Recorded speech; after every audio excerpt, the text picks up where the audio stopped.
So we're going to begin this episode by me breaking into this Linux installation because this machine is quite an old installation, and as you can see, I don't know what the password is. I've tried it a couple of times and I just don't know what it is. So I'm going to reboot it now, and I'm just going to boot it into a shell so that I can then change the password. So if you're ever locked out of your Linux box, you might find this quite handy. So what we're going to do is I'm just going to press tab at the Lilo prompt, and I've got Linux like this. I'm just going to do types init =bin/bash. So what that does is it launches as the initialization process. Instead of launching the regular one that brings up the operating system, it's just going to load the shell and drop me into a shell like you can see there. And at that point, what I'm going to do is, actually, what do we have here? Okay, so I need to mount proc for that.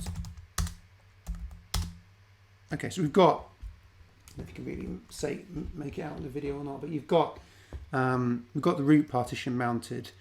So I just need to, let me just see if I can,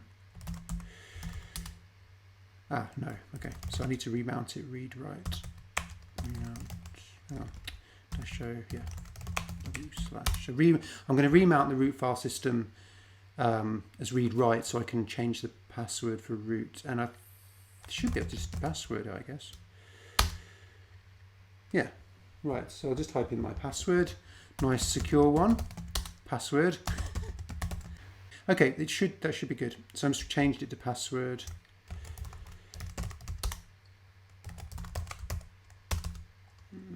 Don't think it will reboot. No, I don't think so. Okay, so let's just do a force reboot, and then hopefully once this machine boots up again, I should be able to log in as root, and then we can get this vlog on the road. And this is like one of the slowest machines in the world. It is really, really super slow. So it's now going to boot up as normal.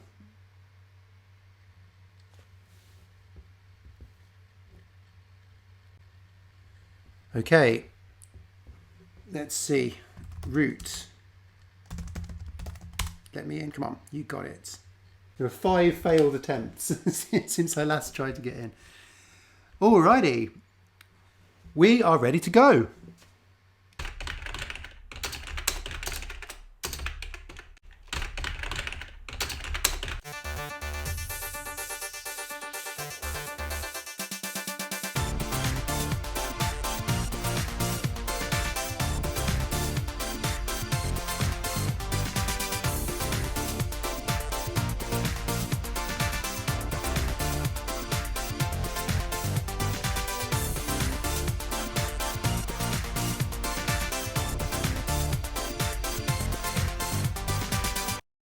Hello and welcome to the Slackware ARM channel.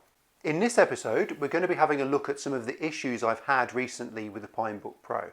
But if you're new to the channel and you're wondering what Slackware is, in brief, Slackware is one of the world's oldest open source projects, and it is the world's oldest Linux distribution. It's been around since the early 90s, and at this point it's just over 30 years old. We're talking classic open source development here. It's a small core international team that hacks on stuff and moves forward with you guys, with the community. Slackware is fashioned after Unix in the way that you handle it, the way you work with it, and the way it's presented. It provides an up-to-date platform with the latest software stack and the management tools, and then it pretty much gets out of your way. If you haven't yet tried Slackware, and you know how to use Unix, or you really want to get into the nuts and bolts, you want to play around with a fully formed system, Slackware really might be for you. It's pretty much written in shell script, which makes it really accessible, and it's a really good way of learning how a system interacts and how an operating system functions. So it's a really good way of getting into it. If you're a Unix veteran and you want a stable and reliable and consistent environment, give it a go, check it out. It might be what you're looking for. On this channel, we're going to be covering the ARM port of Slackware, which at this point has been around for about 20 years. And we started this channel up predominantly during COVID, and since then we've just continued to grow it. And really what we do is we just talk about everything that's going on behind the scenes, really. We show you what we're doing, how we're developing things, and pretty much whatever comes up. So what are we going to cover in this video? Well, I had a few issues with the Pinebook Pro recently, and so the back has been removed. Basically what's happened is I was installing Slackware as usual. I was testing the installers before I pushed them live, and it just failed. It was installing the kernel modules package, and it just failed writing to the NVMe. And I tried it a couple of times, and then at one point it wouldn't power on anymore. So I've removed the back and ended up disconnecting the battery. At the moment it looks like a hardware fault. This laptop was donated to the project by Pine64. One of the issues is that I need a working Pinebook Pro to continue to develop and maintain the Pinebook Pro support in Slackware. So I haven't yet reached out to Pine64, but I will do soon, and hopefully we can get that resolved. So in this video, we're going to have it's going to be a troubleshooting session where I go through and just try and figure out what's going on with this machine and do various tests. I'd also like to thank you guys in the community, because as we share information together about how we use the operating system and how we play around with the hardware, it just helps all of us. In particular, towards the end of this episode, I'll show you how to bypass the SPI flash on the Pinebook Pro, because it's not as easy as it really could be. But if you have a look here, I'll just quickly show you how to find the instructions. So we go to arm.slackware.com, click on Install Guides, and at the moment we go to Slackware ARch64 Current. We find the Pinebook Pro instructions. I may move some of this stuff out in the future into a different section, but for the time being it's all in the install guide. If we look for SPI flash, okay,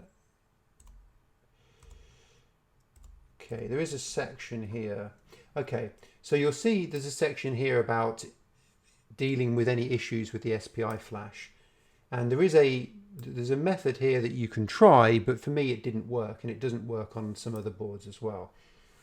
And if I have a click on this thread here, this takes me to the Linux questions forum. So in particular, I followed the advice of Just Wanting on the forum here. So thanks a lot for that. What you see me doing at the end of this episode is based on everything that you wrote here. So I really appreciate you doing that, because this saved me a whole load of time.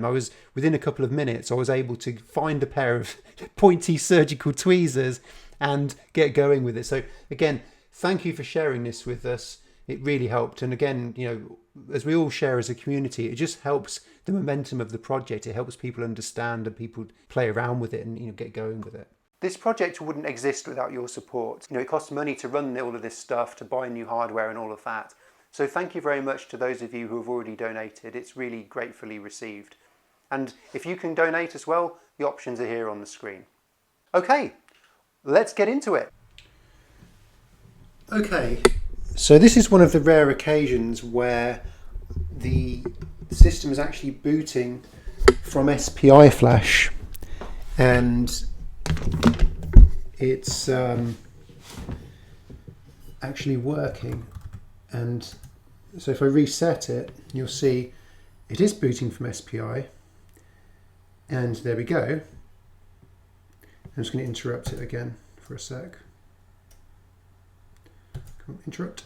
Okay, and you can see that the screen is working, right? So it's upside down, of course, but I haven't had to do anything with the, I haven't bypassed the SPI flash. It's just booting from SPI flash. It's in a good, happy space, and I can't hear the sort of high-pitched whistling sound from the board either. So what we're going to do in the SD card socket is the latest Slackware installer. So by default, the Slackware version of the U-boot bootloader will, here we go, it's coming up again. So it'll boot whatever's on the SD card. It'll find an ext Linux config, and it will offer, ooh, who says that?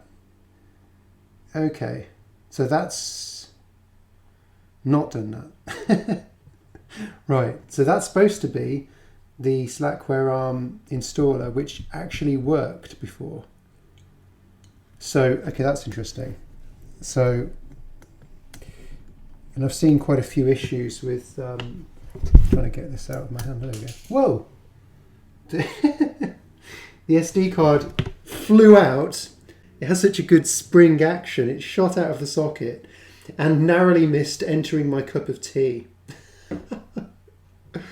Right, so that's actually the Slackware installer on there, and it's not booting it.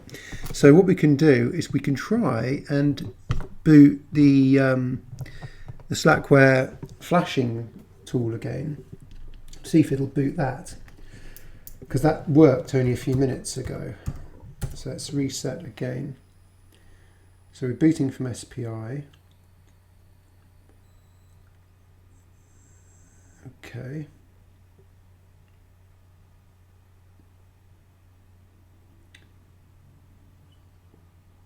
Yeah, okay. Okay, well, I need to reset it now. Right, okay. So it's able to load. So from SPI, it's booting off of the SD card. And this SD card is the Slackware version of the flashing tool. So it'll boot U-boot, it'll run a U-boot script, it will erase the SPI flash, and then it will flash the Slackware version of the U-boot, which is exactly the same version that's currently running. So it's going to reflash the same Slackware version to the flash, the Slackware version of U-boot to the flash. So it erases the SPI flash, which takes about a minute, and then it will flash the new version. In the meantime, I'm going to write another copy of the Slackware installer to a different SD card, just in case that SD card seems to have a problem. Well, as soon as I picked up a new SD card out of the box, this had already finished. So there you go, you can see it's erased the SPI flash, and now you may power off. Okay, so I'm not going to do that. I'm actually going to bail out of it by pressing Control and C and then type reset again, just to make sure that, because now our SPI has been reflashed again, even though it's the same version as we've just booted moments before. Yeah, so that's okay. So that's still booting from SPI, and it's in a good mood. So I'm just going to, okay. So let's go and I've got myself another SD card, a fresh one that's been used before. Well, actually, it's not fresh because it has been used before. It's tried and tested. So I'm going to I will now write the Slackware installer to it in a different machine. Okay, so I've just inserted the USB stick in there. God, I need to clean this, don't I? Crikey. You can't see this stuff with the naked eye. It's quite difficult. No, there we go. But yeah, I need to clean that with a vacuum cleaner. So I've inserted the SD card in there. Let's just see what device it's been assigned. It's SDB as usual. Okay, so what we're looking at here are the Slackware installer images. This is what you'll find on the FTP site. So I'm going to uncompress the generic RK33991 and dump it onto the SDB drive, which is my SD card. Do not be tempted to just copy anything you see in these videos particularly when they're writing to block storage, because most likely you'll wipe out your hard drive or something like that. You do need to know what it is you're actually addressing. You need to be really careful and check before you write anything. So this is going to take a few minutes to write that, so we'll come back in a bit. All right, so that has finished. That took a little bit of time, but you can see that the Slackware installer image is now, has been deployed onto the SD card. So you've got the two volumes there. Okay, so I put sync after it, didn't I? Yeah, so that's fine. I'll just yank that out. Right. So now I need to take this SD card and put it into the Pinebook Pro and see if we can get it to boot it. Okay, so let's try and get that in there. I think that's the way it goes. Oh, I can't see it. I think this is the way. I think this is the orientation here. Actually, oh, hang on. Oh, I left. Okay, no wonder I can't get it in. That's because there's already, the other one is still in there from before. Now, the thing is, actually, Right, so that one, okay, let's just put that aside. So that's, oh, okay, that's the Slackware flasher. So actually it's right. So the red one is the Slackware SPI, it's the U-boot flashing tool that flashes U-boot to the SPI flash. So that we can leave that aside, that's a good one. Right, now, okay, so this is the one that we've just done. Right, so I think that's the orientation, isn't it? Yeah. God, that's really... Right, hang on. Crikey. Let's try again. See, the thing is, I cut my nails the other day, and it would have been better if I hadn't, in this regard. Right, okay, so let's type reset and see what happens. So this will probably still boot. So this is going to boot the newly flashed, exact same version of the Slackware version of U-boot. So it's working at the moment because the machine has remained powered on. Okay. Oh, there we go. Okay, so it's booting the installer. It's found the installer. Okay, so maybe that's just a... I don't know.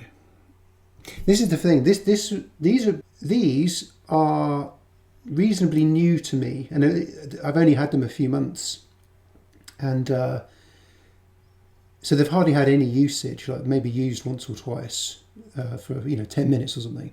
So these, to me, these should be good. They should be good to go. But perhaps they don't like it. This machine doesn't like the SD cards. I don't really know. I know there are issues with various vendors of SD cards, but the other ones that I normally use are SanDisk ones. I tend to use those quite a bit. Although that said, the Slackware flasher works. This is the same one. It's a Gigastone 32 gig, so I don't know. Oh, right. Anyway, so the Slackware installer has booted. Look. Okay. Cool. So what we're going to do, let's see if disk-L, the NVMe is there, so that's a good start. Okay, so let's type setup then, see what we get. This isn't AIO image, isn't it? Yeah, so we just need to do AI add swap. No, I won't do that today. I've already formatted this, of course, because it's been my regular, my Pinebook Pro. I've been using it, so it's already got the partitions on the NVMe, which is right there. There's the here's the NVMe. Okay, so that's just formatting that. Okie dokie. Yeah, looks good. By the way, if you ever wonder why the Slackware package tools or the dialog stuff looks like this, it's just a terminal setting. It's supposed to have full blocks, but full color coverage, but it's just, it is just a terminal setting. I could change it here, but I'm not inclined to do so right now. So we don't need to do anything else here. It will try and install the packages off of the SD card. Now the thing is, when I installed this last week, when I first encountered the problem with the Pinebook Pro, it failed on the kernel modules package. It was trying to install to the NVMe, and it just failed, and there were errors in the kernel ring buffer about it as well, and that's what led me down the whole route in the first place.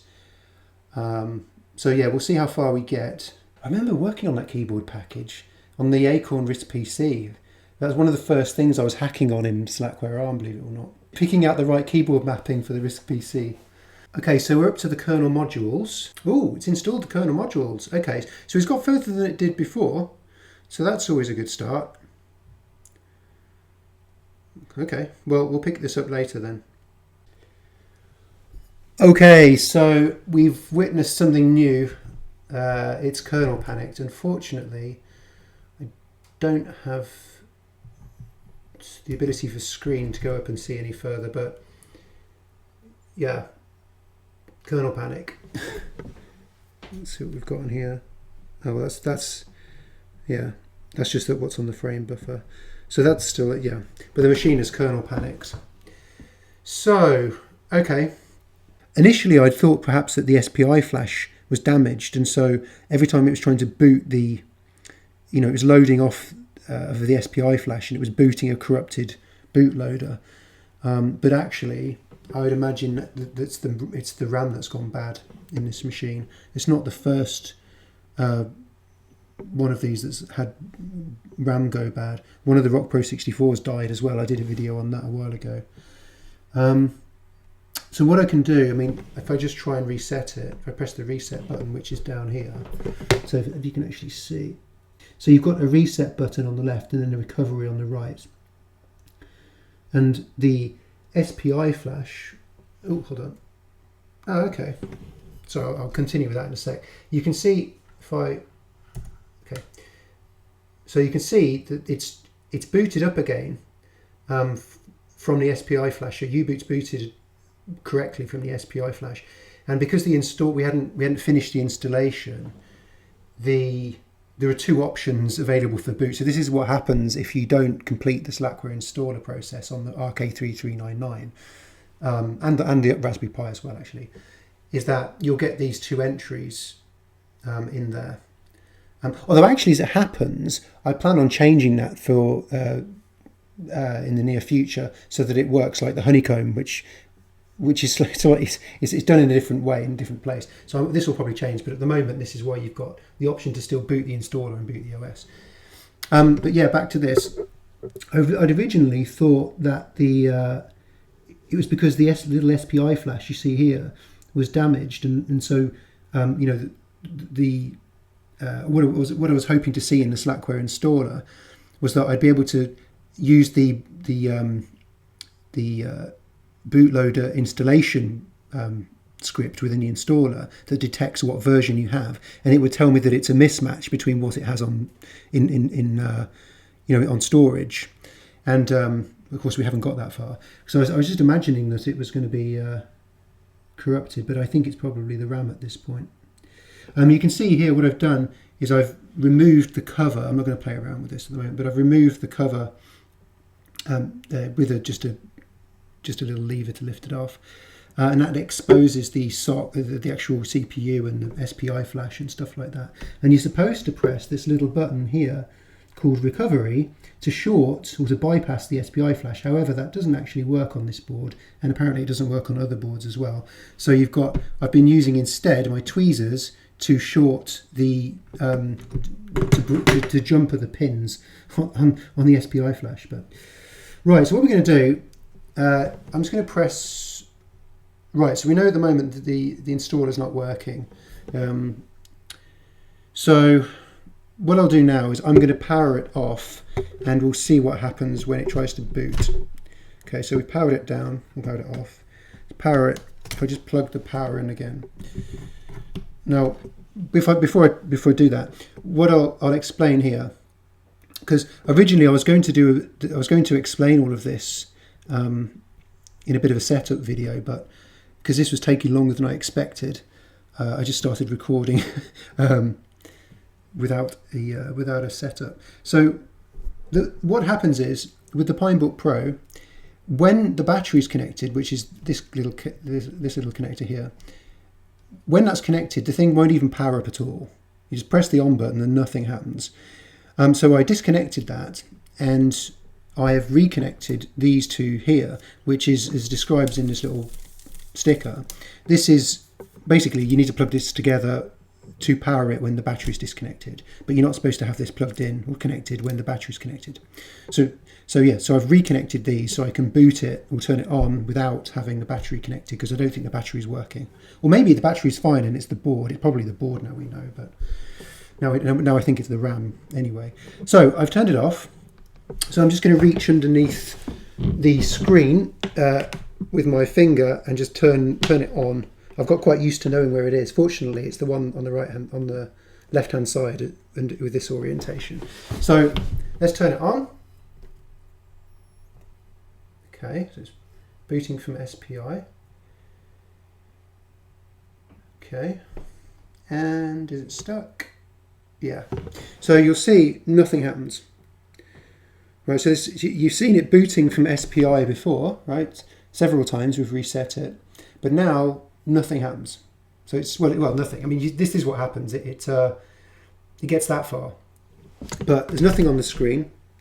If I press reset here, so just press that little button, try and get my nail in there to do it. So reset the board. Yeah, that doesn't. That's the other thing. I think it's actually powered itself off. So because that doesn't work, but if I press the power button again, yeah, there we go. So it's booting off of SPI and it's stuck. Try again, turn it off, or rather turn it on because it turns itself off. Boots from SPI. Oh, there we go, look. Now it's working. Right. So, okay. Yeah. Okay, that's interesting. So you can see we've got the screen back again now. Yeah.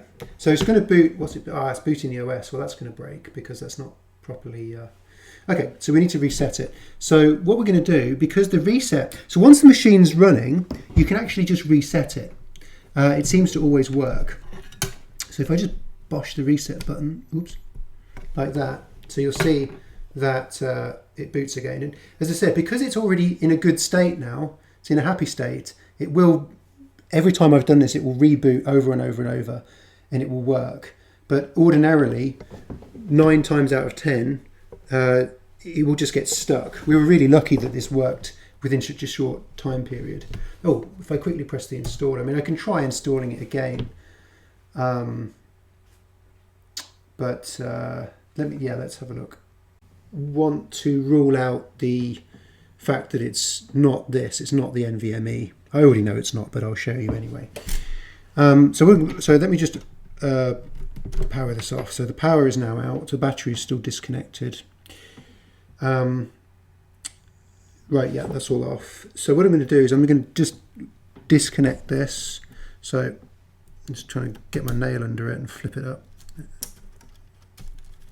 There we go. Right, so the storage, the NVMe, is now disconnected.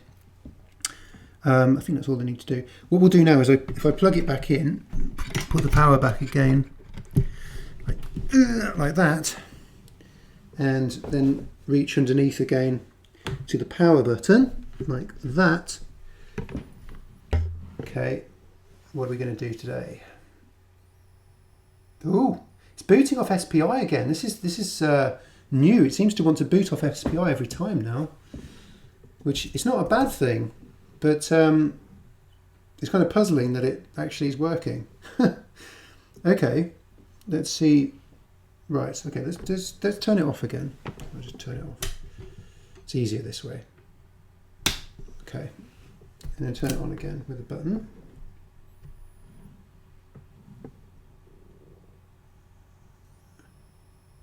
I've noticed that whenever it works, it makes this funny little high-pitched noise. I don't know if that's the screen coming on, but okay. So this is interesting. So I've reflashed the SPI flash from within Linux, and now it's working. Right. Okay. Okay. So tell you what. Let's power this off and disconnect this. So this is the but yes, but I don't have the storage in. Okay, so I don't have the storage connected. That's interesting. Let me try this one more time. I've just powered it on again. Okay. Okay. So it seems to be happy without the storage, and we've got the screen back. Okay, let's turn this off again. Because, okay, no, right. So let's do this. Let's see what happens when I connect the battery back. So I'm going to put you down while I do the battery, because I really can't do that one-handed. Right, so that's now disconnected. Okay, so this is how it should be.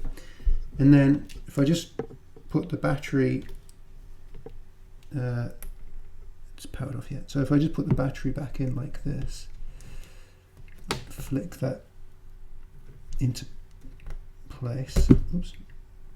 Oh, there we go. Just needs a bit more of a... So that looks like that's in. So I'm going to try, the battery had power from before, it'd been charging. So I tried turning it on, absolutely nothing. Okay, well the battery could have gone flat. So let's plug that back in. Okay, turn it back on the socket. Okay, try and reach. Okay, so you can see, try and do this gently. So you can see with the power on, power's plugged in, it is actually in correctly. We'll unplug that USB thing as well. Right, so with the power plugged in, when we hold down the power button, does it power on? No. Doesn't power on. Like, there's nothing happening. But in the past, this has worked.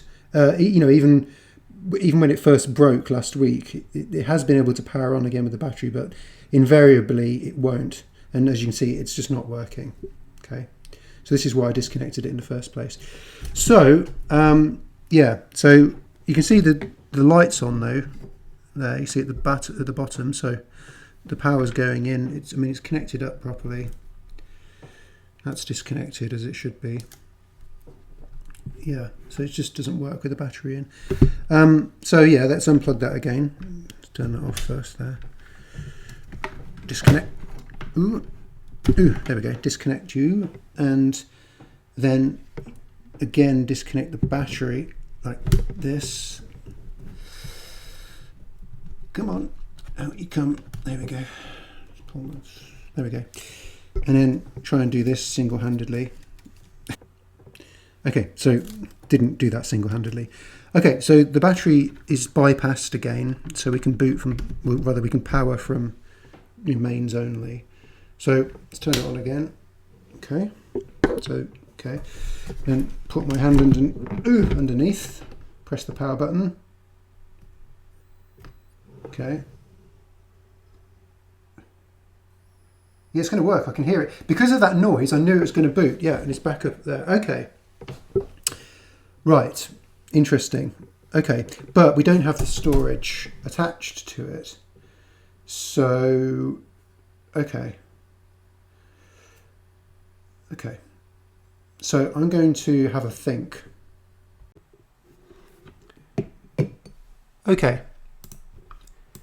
Okay. So what I'm going to do is I want to see whether my theory of the SPI flash being damaged is correct. So I've SSH'd into the installer because it's a lot easier to do this with two hands, really, and you can see it much more easily.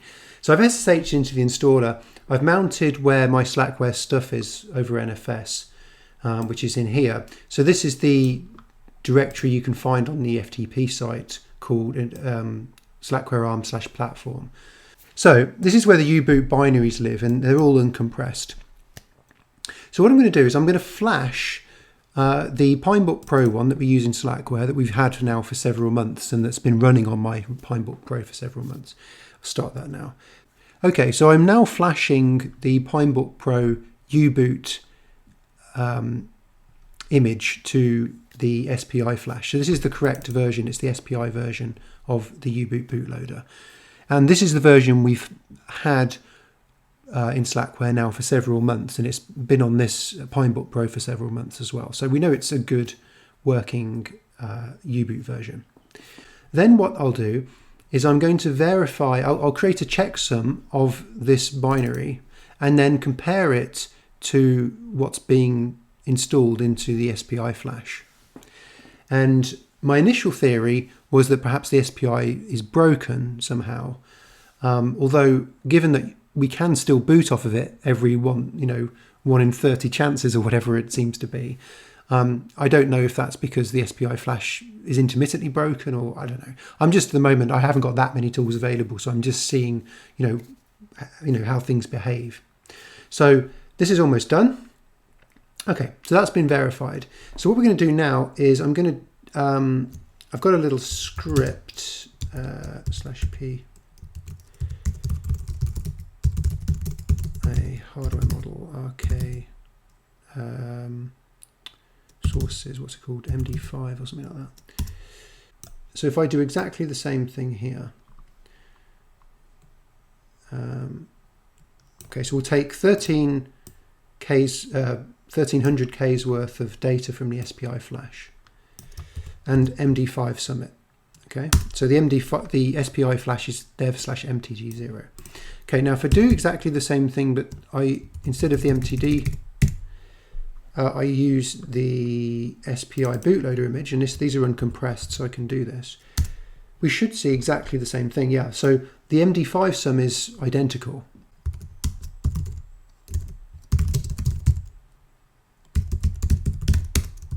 Because I wonder what will happen if I boot it again. Maybe it'll be different, I don't know.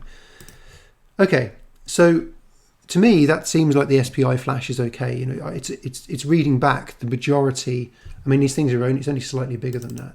So to me that seems okay.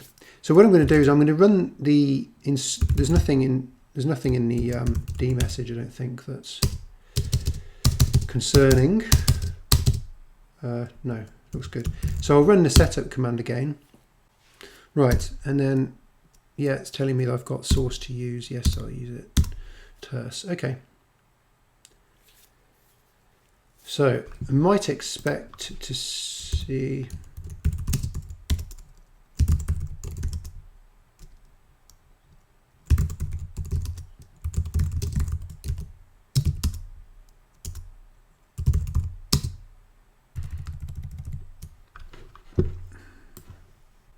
so it's already kernel panicked. We didn't get very far this time. So yeah. Okay.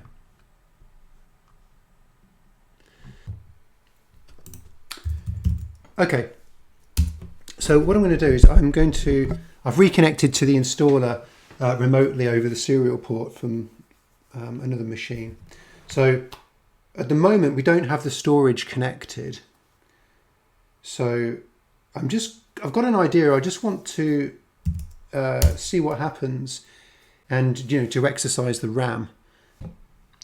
Okay, so what I've done here is I've downloaded the mem tester tool from slackbuilds.org, and I have built a package of it on one of the build machines, and it's in here. So all I need to do is I need to copy that from, I need to make that available within the installer. So this is the installer. Because that should be the Pinebook Pro, yeah. So that's the Pinebook Pro. Now, of course, we haven't got a network on it, so that's a bit annoying. So what I'm going to do now is just plug in the network like that, which is actually the docking station. So that's in the USB-C port. Hopefully we should have Ethernet, which we do. So we'll bring ourselves an IP up on this, and then I will, okay, mount /o no lock. Oh,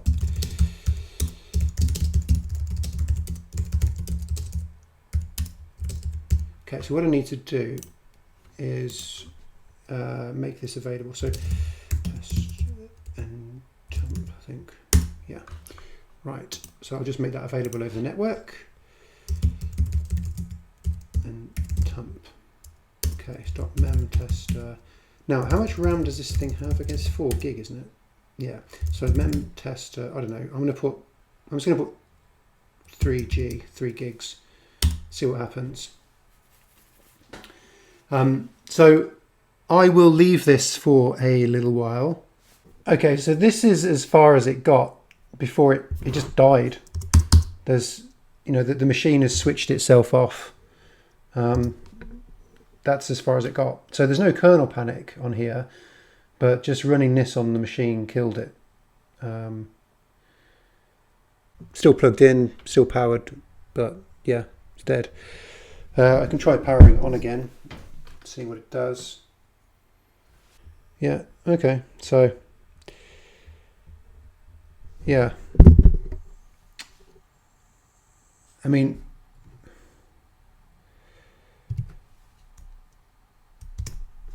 yeah, that doesn't have the NVMe attached. Okay, so the machine, it just really isn't stable, is it? My next idea was to try and install onto a USB device instead, just to see what happens, given that I haven't got the NVMe connected, and I don't think it's a problem with the NVMe at this point. So yeah, so the installer is booting up again. Yeah, so the installer's booted, but then I've just realised I think I've had enough for today, and so I'll pick this up tomorrow and try and install onto a USB storage. So I'm not going to. I could have left this on, try installing, but actually I don't really trust it, given that it's been making weird noises. It's not at the moment though, but it has been, so I don't trust it. So I'm going to switch it off and then pick this up tomorrow. Okay, so it's the next day, and where I left it off yesterday was that I was going to try and install onto a USB storage over the USB bus. So what that means is that I'm going to take this known good SSD drive that's connected via a USB to SATA converter. So I'm going to take that from the Raspberry Pi, because I know that that works, and I'm not currently using the Raspberry Pi. In fact, I never use the Raspberry Pi apart from to test it, because it's just, as I've made many videos on, it's just really isn't the best machine. And I don't advise anybody to use Raspberry Pis with Slackware, not until they get their support properly upstreamed. So yeah, I don't use the Raspberry Pi at all, apart from to test stuff. So so there's the storage. So what I'm going to do is I'm just going to boot the machine. No, that's Pepper, so not that one. I need the other one. Screens are, I think it's number 1. Yeah, so that's the installer from yesterday, but that's from yesterday, so that's not, the machine's not currently turned on. So if I just plug in the Pinebook Pro, just plug that in like that, get that nice, get that plugged in, so that's done. So the NVMe is not connected, as you can see it's loose, otherwise it won't boot. So let's turn it on again with the button underneath. There we go. What's going to happen today? Oh, there we go. So that's what it wants to do today, which isn't a lot. So, okay. There's nothing on the screen, as you can see. Okay, let's press the reset button. There. No. Okay, I don't think it's powered on anymore. Let's try turning it on with the on button again.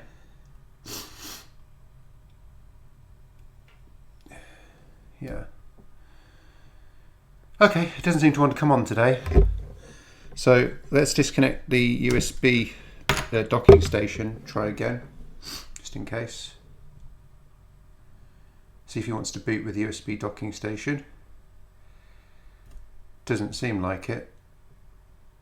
Okay. So, yeah, I mean, it's all plugged in properly. Let's see if is the light actually on.